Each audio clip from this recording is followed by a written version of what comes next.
Assalamualaikum warahmatullahi wabarakatuh. Kembali lagi di channel Berita Mistis.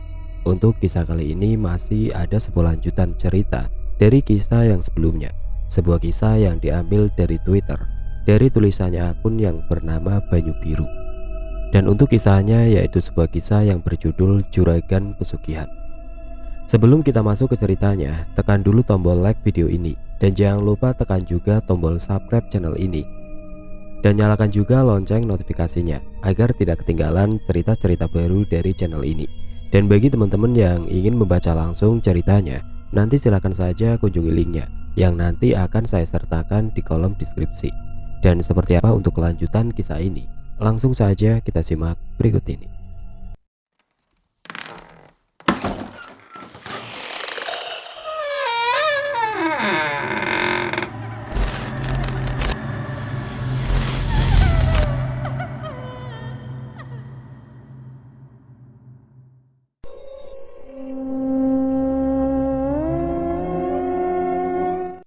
Waktu itu saya dan Ricky tidak sabar untuk langsung berjalan menuju ke rumah di lereng gunung.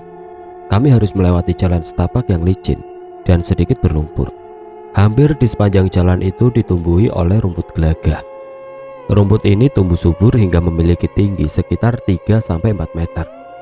Untuk melewatinya pun, kami harus menyingkap rumput-rumput dengan potongan ranting pohon yang kami temukan di perjalanan. Ternyata perjalanannya cukup jauh juga. Waktu juga sudah sore. Matahari mulai meredup dan jalan yang kami lewati masih jauh karena masih ada hamparan sawah luas yang harus dilewati. Setelah itu masuk jalan ke perkebunan yang lebat, baru masuk ke lereng hutan. Suasana hutan sore hari tampak seram. Hari mulai gelap, tertutup tingginya pepohonan dan lebatnya hutan, apalagi suara hewan hutan yang saling bersautan, disertai kabut putih tipis mulai turun di atas lereng. Hawanya pun sangat menusuk tulang karena dingin dan basah. Hutan lebat ini terlihat tidak ada jejak manusia yang tinggal di sana. Kami pun menempuh jarak sekitar 3 kilometeran dari rumah penduduk terakhir.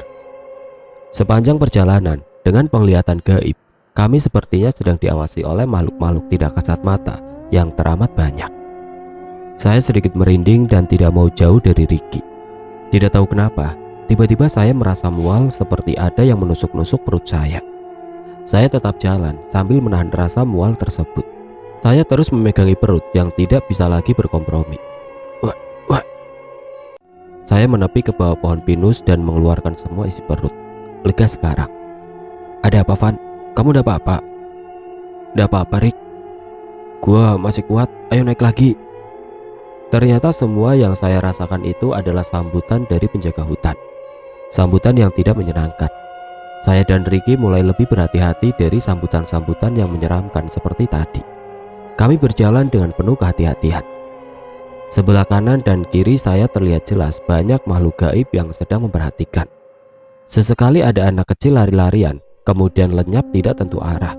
Sungguh mencekam suasana waktu itu.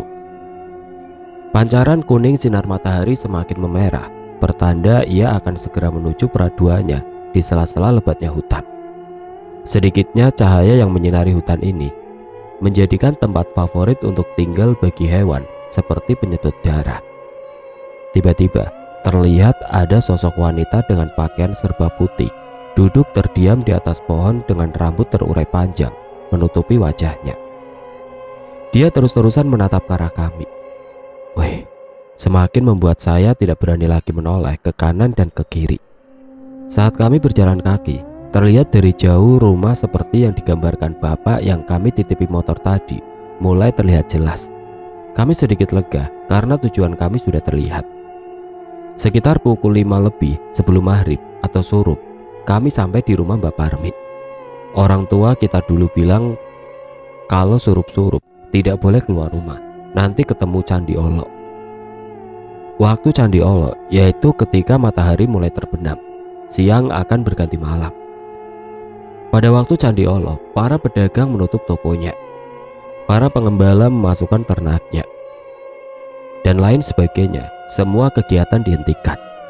Pada saat itu orang-orang Jawa percaya ketika kita melakukan aktivitas keduniaan, diyakini akan berdampak negatif pada aktivitas tersebut. Dan banyak juga yang meyakini di waktu itu Para makhluk halus juga mulai berani memunculkan diri. Dari dekat kami melangkah pelan dan melihat rumah yang terbuat dari bambu, kayu, masih beralasan tanah dan sudah beratap genteng. Kami pun memberanikan diri mendekat karena pintu sudah terbuka. Nyuwun sewu, assalamualaikum, permisi, mbah, putumu teko, ucap Riki dengan sopan. Tidak lama kemudian tampak sesosok pria sudah berumur 80-an, memakai ikat kepala khas orang Jawa, berbaju loreng lengan panjang dan sarung hitam tanpa memakai alas kaki. Tinggi sekitar 165 cm, berkulit gelap. Terlihat pria tua ini sudah tinggi ilmunya, nampak dari pandangan gaib kami berdua. Pria itu mendekat sambil memperhatikan kami dengan seksama. Ada tamu. Ayo nak, masuk, gak usah takut, katanya dengan senyum. Kami pun mengikuti Mbak Parmin untuk duduk di kursi kayu panjang di ruang tamunya, sambil melihat-lihat rumah yang terbuat dari dinding bambu dipadu papan kayu tua. Terlihat rumah yang cukup sederhana dan jauh dari gemerlap kemewahan. Rumah tersebut mempunyai 3 kamar, 1 ruang tamu dan 2 ruang kamar tidur di belakangnya. Kamar mandi yang terpisah dari rumah utama. Terdapat 1 sumur di dekat kamar mandi itu. Setengah merinding juga kami lama-lama.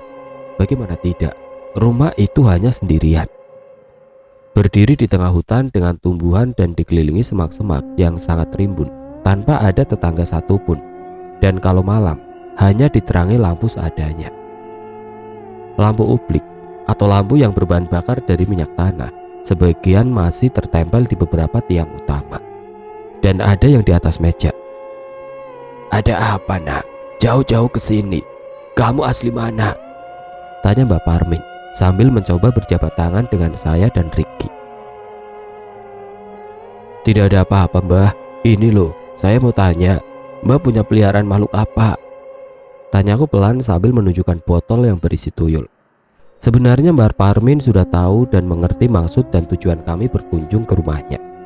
Sambil menatap tajam ke arah botol air minum yang kami bawa, Mbak Parmin manggut-manggut, seperti mengerti tujuan kami, yaitu ingin membakar habis perkumpulan pesugihan di sini.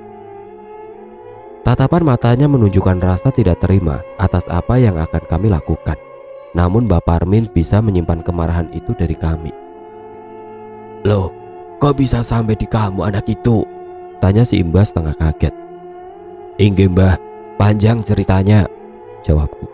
Akhirnya kami ceritakan panjang lebar kejadian dari awal di pasar Kerempiang, penangkapan, hingga mengurungnya di dalam botol. Mbak Parmin hanya geleng-geleng kepala. Beliau menjelaskan bahwa makhluk gaib sejenis banyak di rumahnya. Tidak hanya 1, 2, 3, tapi banyak sekali. Karena memang hidup si Mbak Parmin di rumah tengah hutan itu setiap hari dikelilingi oleh mereka dan berkewajiban menjaganya. Sungguh gaya hidup aneh yang mengerikan. Sejenak kami hening di ruang tamu itu. Saya dan Riki hanya saling pandang satu sama lain dan tidak berani berbuat macam-macam. Kemudian Mbak Parmin berdiri dan mengajak kami berdua. Seketika itu saya dan Riki berdiri dan berjalan mengikuti Mbak Parmin dari belakang. Mbak Parmin membuka kamar pertama yang lumayan luas, ditutup kelambu hitam. Redupnya cahaya lampu ublik menambah ngeri suasana rumah tersebut. Di dalam kamar pertama aku lihat ada 3 sosok perempuan dengan telanjang dada semua, sedangkan di bagian bawah pusar hanya ditutupi lilitan kain. Secari kain sewek itu hanya bisa menutupi kemaluan para wanita parubaya tersebut. Masih terlihat kemolekan tubuh wanita itu. Mereka semua sedang berbaring di masing-masing tempat tidur sambil memejamkan mata dan kelihatan meringis menahan sakit. Sungguh miris melihat wanita-wanita itu. Hanya bisa lemah lunglai terbaring dengan kemolekan tubuhnya di atas amben, tanpa daya dan asa. Mereka harus memberikan air susunya kepada anak-anak kecil yang sedikit pun tidak mempunyai hak. Tapi para wanita itu tidak berdaya. Mereka hanya bekerja untuk mendapatkan upah dari Mbak Parmin, hanya untuk sesuap nasi. Kulihat dengan seksama dan mendekat pelan sekitar jarak 6 meter. Pemandangan yang terlihat sungguh menyeramkan. Payudara mereka semua hanya mengeluarkan darah bukan susu lagi. Setiap wanita ini harus melayani 4-5 tuyul tiap 3 jam sekali. Tuyul-tuyul itu mengerubutinya satu persatu. Tuyul yang lagi antri menunggu giliran sangat asik memainkan kemaluan wanita itu, menusuk-nusuk jari jemarinya yang hitam ke dalam kemaluan wanita tersebut sambil cengingisan. Sungguh menyedihkan hingga saya tidak kuasa untuk melihat. Wanita yang di ujung berumur sekitar 40 tahunan, yang di tengah berumur 37 tahunan, yang paling dekat dengan pintu sekitar 32 tahunan. Mereka terlihat sangat mengenaskan kondisinya, sangat lemah dan tidak berdaya. Wanita yang sudah berumur 40 tahunan juga sudah terlihat pingsan. Miris dan marah saat lihat sendiri kejadian itu. Rasanya pengen bakar semua penghuni makhluk jahanam di rumah Mbak Parmin dan menyelamatkan ketiga wanita itu. Dengan cepat Mbak Parmin menutup kembali kelambu hitam tersebut dan mengajak kami ke belakang kamar. Dia menunjukkan berbagai macam makhluk pesugihan, mulai dari tuyul, babi ngepet, keblek atau pencuri beras di Jawa, kuntilanak merah, gendruwo. Lainnya saya nggak tahu apa namanya juga dan luar biasa banyaknya. Jancuk, kurang ajar Mbak Iki, bisik Riki pelan di telingaku. Us, cangkemmu, diam. Ini semua daganganku nak, terang Mbak Parmin lirih dan memelas. Enggak Mbah, jawab kami berdua. Benar sore hari yang mengerikan bagi kami, karena baru pertama kali seumur hidup saya disuguhi pemandangan yang gila dan manusia gila Mbak Parmin ini. Saya hanya bengong melihat semua makhluk setan ini. Ada yang bermain, lari-larian, bernyanyi dan segala macam tingkah para setan tersebut. Ternyata lama juga kami mengamati hal yang tidak lazim tersebut. Saya dan Riki diajak Mbak Parmin kembali ke ruang tamunya. Kami duduk berdampingan dan tidak lama Mbak Parmin menyuguhkan hidangan kopi hitam. Tetapi kami curiga terhadap kopi tersebut. Soalnya pengalaman kopi yang disuguhkan di tempat beginian banyak yang dikasih guna-guna.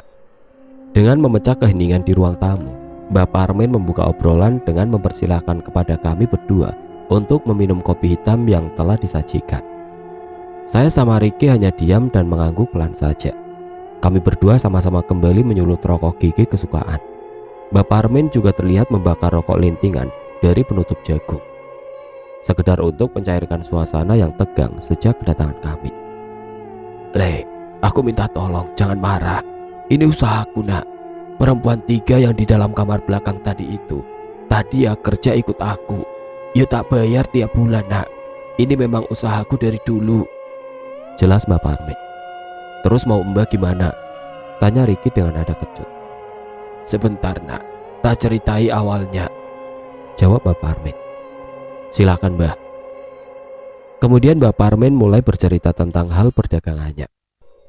Semua itu dimulai dengan adanya perjanjian sama Raja Iblis di gunung ini.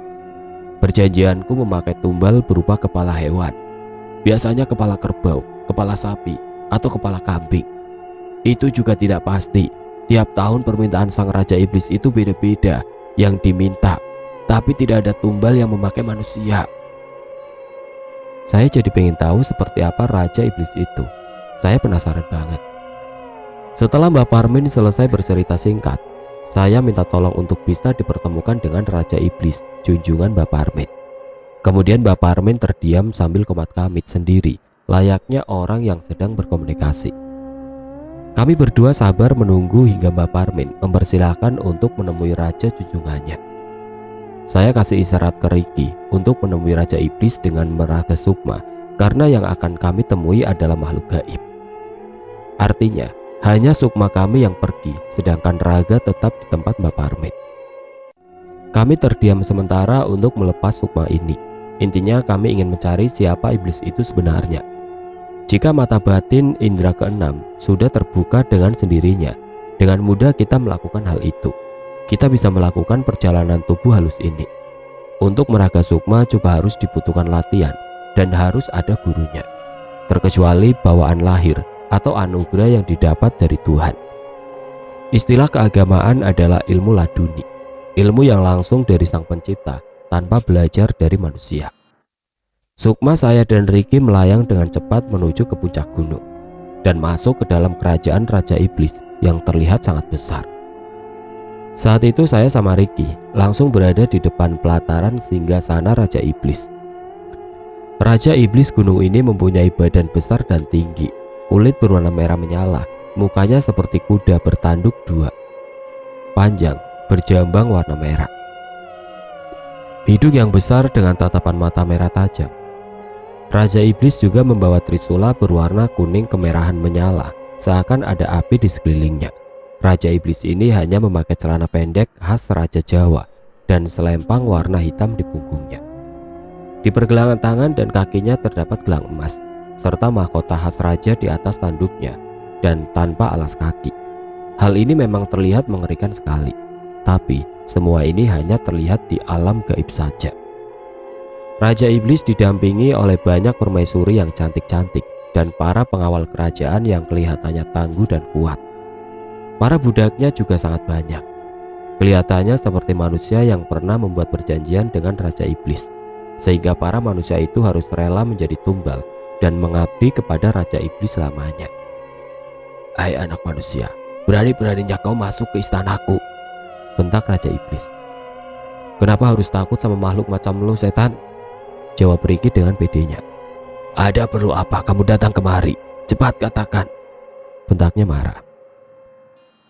Wajah si Raja Iblis memerah dengan membawa trisula yang diselimuti api, seakan siap menghunus kami berdua.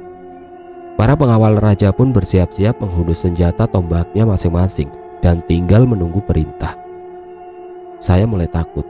Bulu kuduk berdiri dan hanya berdoa agar bisa keluar dari istana ini dengan selamat. Tapi saya harus kuat dan menanyakan keingintahuan kami kepada Raja Iblis. Saya pun memberanikan diri untuk bertanya, "Apa benar Mbak Parmin itu pengikutmu? Mau apa kau? Jangan ikut campur urusanku, anak manusia," jawabnya dengan emosi yang mulai membuncah. "Aku dan temanku hanya memastikan kalau kamu adalah tuan dari Mbak Parmin, itu saja. Kalau adu kekuatan belum saatnya. Nanti saja kalau sudah waktunya, pasti akan kubakar kau, seperti membakar nenek moyangmu," kata Ricky yang mengancam si Raja Iblis. Setelah perkataan Ricky tadi, secepat kilat kami kembali ke jasad kami yang tengah duduk di ruang tamu rumah Mbak Parmin. Dari kejauhan terdengar sayup-sayup perkataan si Raja Iblis memperingatkan kami berdua. Kami kembali ke tubuh kasar di rumah Mbak Parmin. Kedua mata kami ikut terbuka pelan. "Bagaimana nak? Sudah ketemu sama rajaku?" tanya Mbak Parmin kepada kami berdua. Seakan dia sudah tahu apa yang kami lakukan barusan waktu kami diam sejenak. Saya saling pandang dengan Ricky. "Sudah Mbah, kami sudah mendapatkan jawaban atas rasa keingintahuan kami. Kami bisa pulang dengan tenang. Ini semua peliharaanku dari raja yang baru saja kalian temui tadi.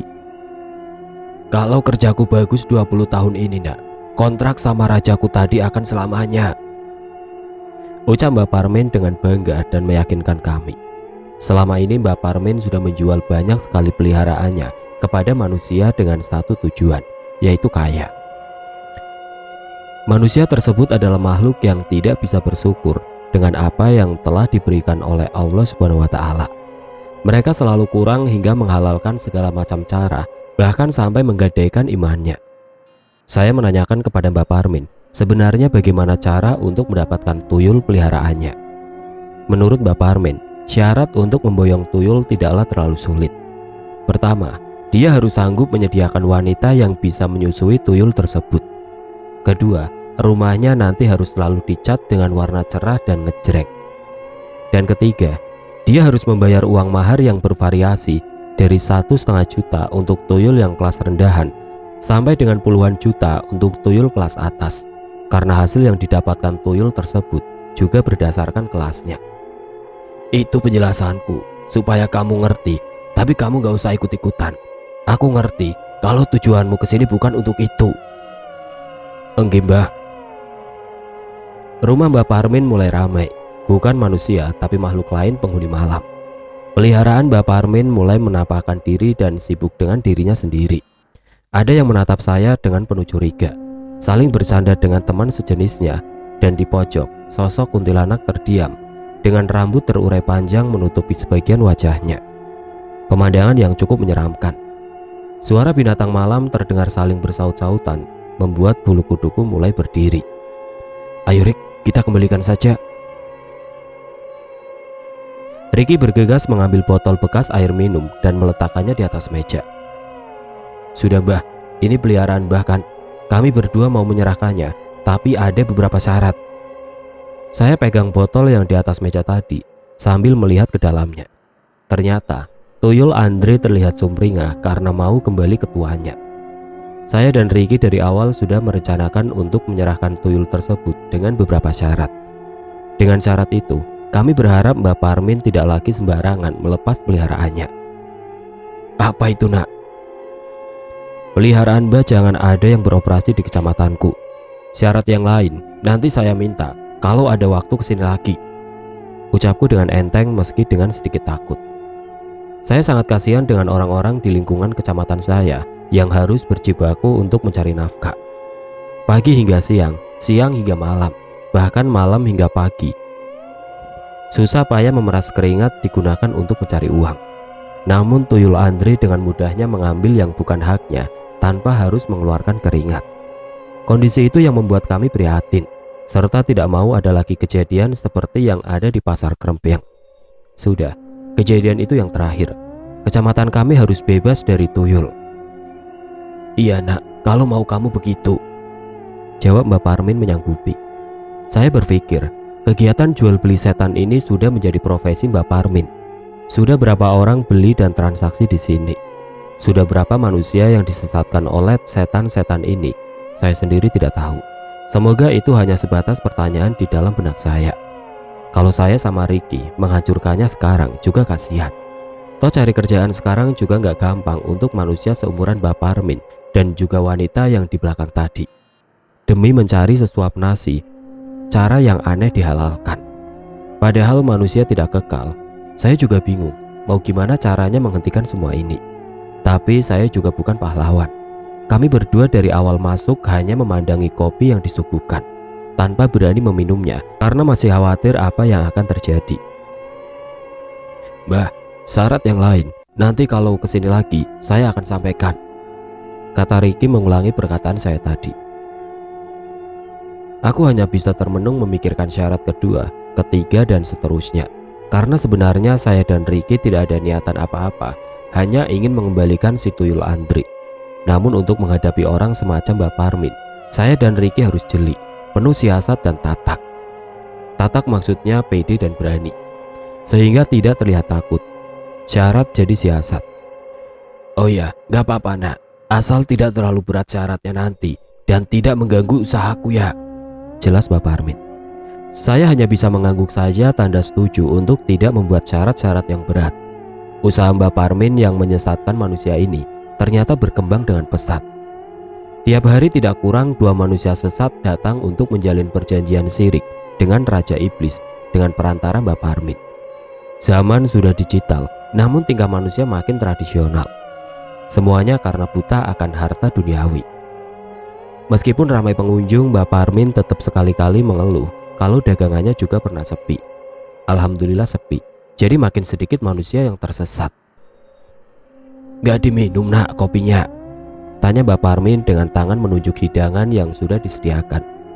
2 gelas kopi yang tersedia di meja sejak kami datang masih utuh dan tidak bergeser dari tempatnya.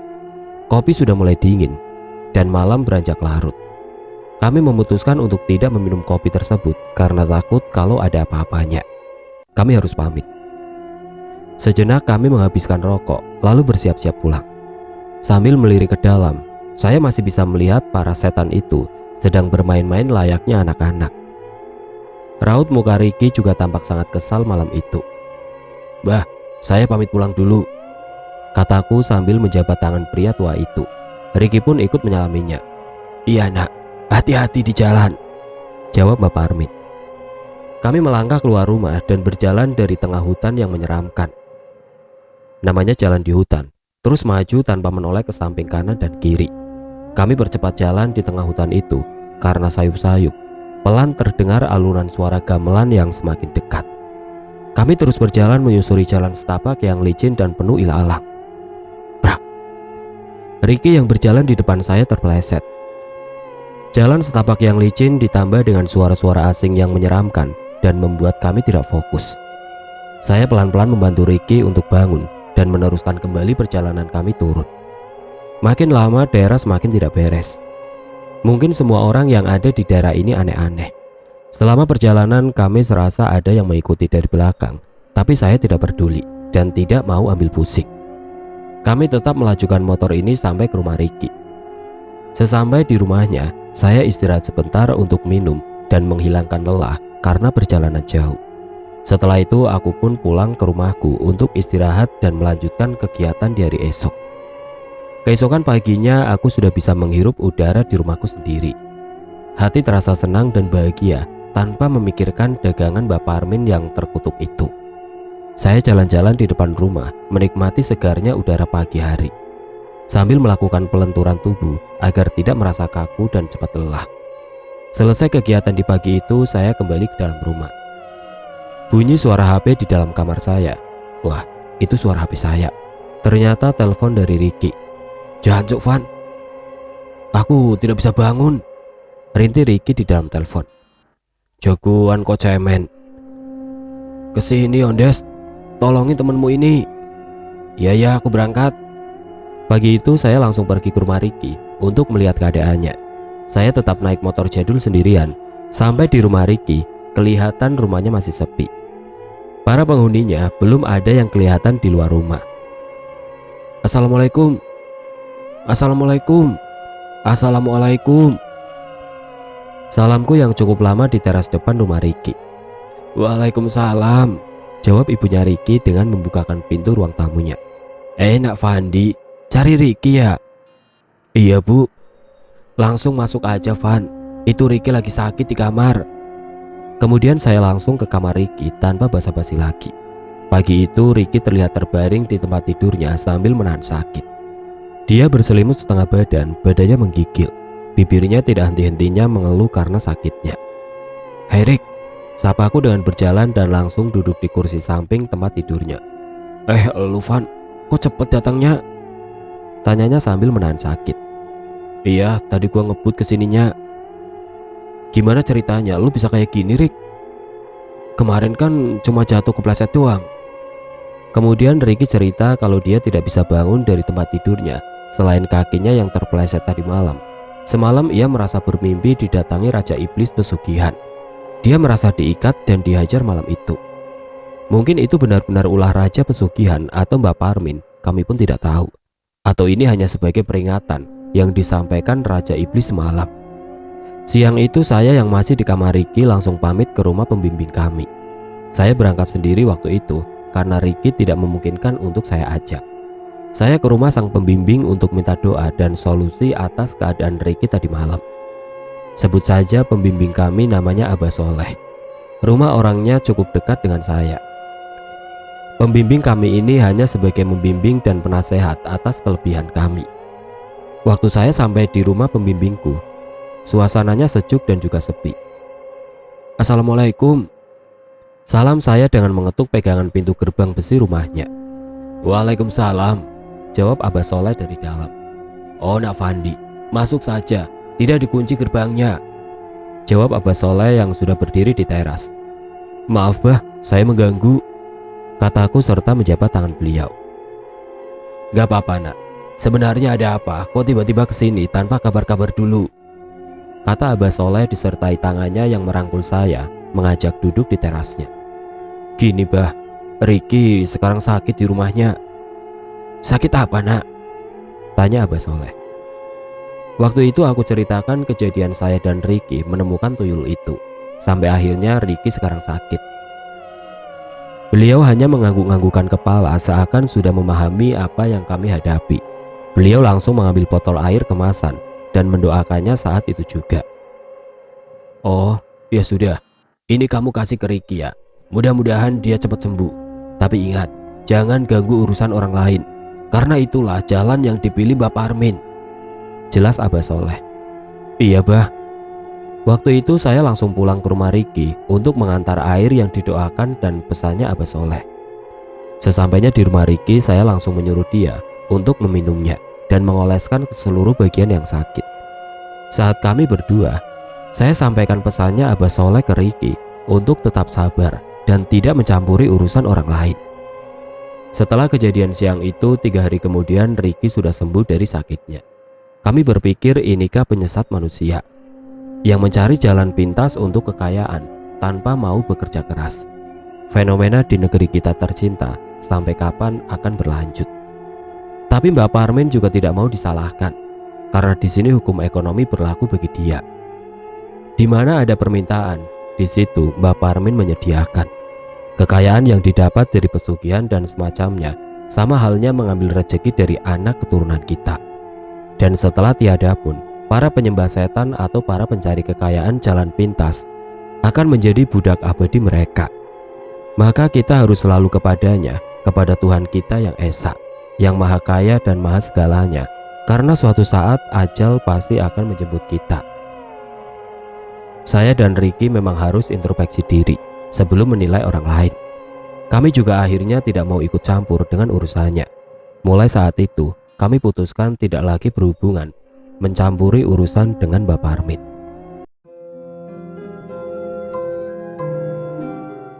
Oke teman-teman, sekian untuk cerita kali ini. Semoga apa yang sudah saya sampaikan dalam kisah ini dapat dijadikan pelajaran untuk kita semua. Dan bagi teman-teman yang baru bergabung, jangan lupa untuk like, komen, share, serta subscribe channel ini. Dan nantikan kisah-kisah horor berikutnya tetap di channel Berita Mistis. Wassalamualaikum warahmatullahi wabarakatuh.